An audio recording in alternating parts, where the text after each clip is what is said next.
मैं भारत के प्रधानमंत्री श्रद्धेय नरेंद्र मोदी जी से यह मांग करता हूं कि बांग्लादेश के हिंदुओं को बचाने के लिए, हिंदू जेनोसाइड रोकने के लिए सैन्य कार्यवाही अगर अपेक्षित है तो हमें करनी ही चाहिए। भारत सरकार को तत्काल प्रभाव से बांग्लादेश सरकार के साथ अपने सारे संबंधों को समाप्त कर देना चाहिए, ताकि उनको समझ में आए कि हिंदुओं के साथ अत्याचार करने पे भारत की सरकार मौन रहने वाली नहीं है। सरकार को संज्ञान लेना चाहिए, नहीं तो बांग्लादेश जैसे पाकिस्तान में हुआ, आज हिंदू नहीं है वैसे बांग्लादेश में भी हो जाएंगे।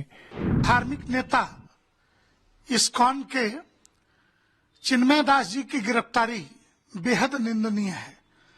अखिल भारतीय संत समिति लंबे समय से यह मांग करती आ रही है। पिछले 5 अगस्त को जब बांग्लादेश के अंदर शेख हसीना की सरकार को अपदस्थ किया गया, उसके बाद की जो गतिविधियां हैं वो ठीक नहीं है। हिंदुओं का दमन हो रहा है, हिंदुओं की हत्या हो रही है, उनकी दुकानें लूटी जा रही, उनको विभिन्न सरकारी नौकरियों से बाहर निकाला जा रहा है। और वहां तो इनकी किताब में सिर्फ काफिर शब्द है, और काफिर शब्द होने के कारण वो हिंदू ही नहीं, बौद्ध, सिख, जैन, ईसाई सबको प्रताड़ित करने में लगे हुए हैं। अब कहाँ है संयुक्त राष्ट्र संघ और सो कॉल्ड प्रतिवर्ष अल्पसंख्यकों पर होने वाले अत्याचारों पर अपनी लिस्ट जारी करने वाले लोग कहाँ चले गए हैं? अखिल भारतीय संत समिति भारत सरकार से मांग करती है कि तत्काल सैन्य कार्यवाही करनी चाहिए, और अभी संयुक्त राष्ट्र संघ में विरोध दर्ज करा करके कड़ा प्रतिरोध कि बांग्लादेश के अंदर हिंदुओं पर अत्याचार, क्योंकि बांग्लादेश हो या पाकिस्तान हो, ये हिंदुस्तान से टूट करके बने हुए हिस्से हैं। इसलिए स्वाभाविक तौर से, प्राकृतिक तौर से हमारा यह अधिकार है कि हम ऐसी मांग करें। भारत सरकार को बांग्लादेश के ऊपर सख्त से सख्त कार्यवाही करनी चाहिए। क्या इंदिरा गांधी के समय जब बंगाली हिंदुओं का 1971 में नरसंहार हो रहा था, तो भारत की सैन्य शक्ति ने बांग्लादेश के अंदर हस्तक्षेप नहीं किया था? जो तत्कालीन पूर्वी पाकिस्तान था तब भी हस्तक्षेप किया था। उनके 90,000 से ज्यादा सैनिक बंधक बनाए गए थे।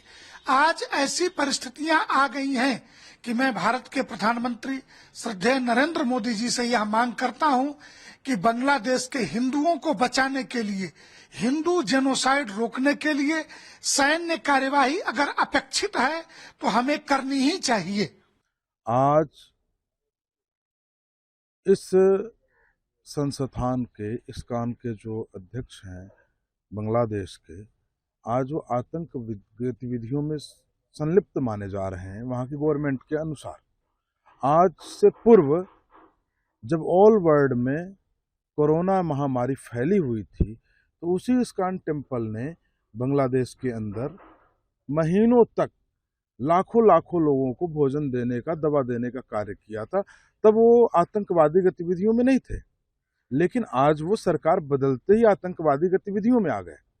तो ये तो उस सरकार की सोची समझी चाल है कि हिंदुओं को यहाँ से पलायन किया जाए ताकि बांग्लादेश के अंदर हिंदू ना रहें। तो इस प्रकार की स्थिति में संपूर्ण विश्व बिरादरी इसकी घोर निंदा कर रही है।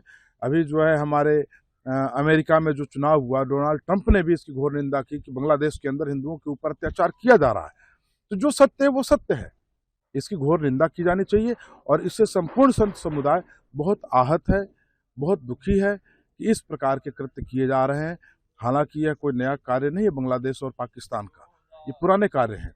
बांग्लादेश और पाकिस्तान में हिंदुओं की जनसंख्या जिस हिसाब से घट रही है, ये प्रतीत हो रहा है कि एक सूत्री कार्यक्रम चल रहा है इस्लामिककरण का, जिससे जो है संपूर्ण बांग्लादेश, संपूर्ण पाकिस्तान को, इस्लामिक देश तो है ही है वो, लेकिन उसको और इस्लामिक किया जाए। जो थोड़े बहुत अल्पसंख्यक हिंदू हैं उनको भी वहां से पतन कर दिया जाए, वहां से उनको भगा दिया जाए, या फिर उनको किसी ना किसी गतिविधियों में फंसा करके उनको बंद कर दिया जाए।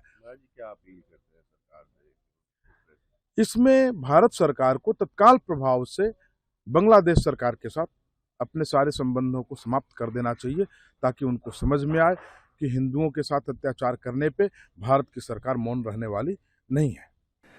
वह हिंदू मुस्लिम दोनों के साथ लेकर चलने वाले हैं, और उनको देशद्रोही कैसे कह दिया? देशद्रोही करना गलत है और उसको जेल में भेजना भी गलत है।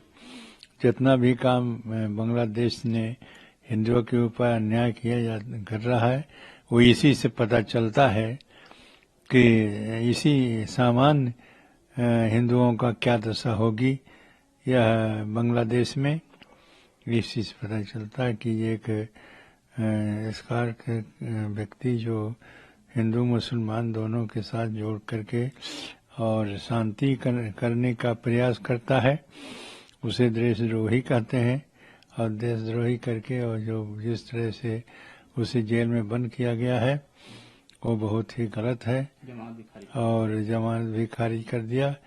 ये बहुत गलत किया कोर्ट ने, और कोर्ट के साथ में वहाँ के जो शासन है वो एकदम हिंदुओं के पीछे पड़ गया है, और हिंदुओं के साथ अन्याय जो हो रहा है वो बहुत ही गलत है। और इस पर हम तो कहे थे कि सरकार को संज्ञान लेना चाहिए, नहीं तो बांग्लादेश जैसे पाकिस्तान में हुआ, आज हिंदू नहीं है वैसे बांग्लादेश में भी हो जाएंगे। बहुत से हिंदू हैं और उनके साथ जो अन्याय शुरू हुआ है उसके लिए संज्ञान लेना चाहिए सरकार को, जिससे कि वहाँ के हिंदुओं को बचाया जा सके।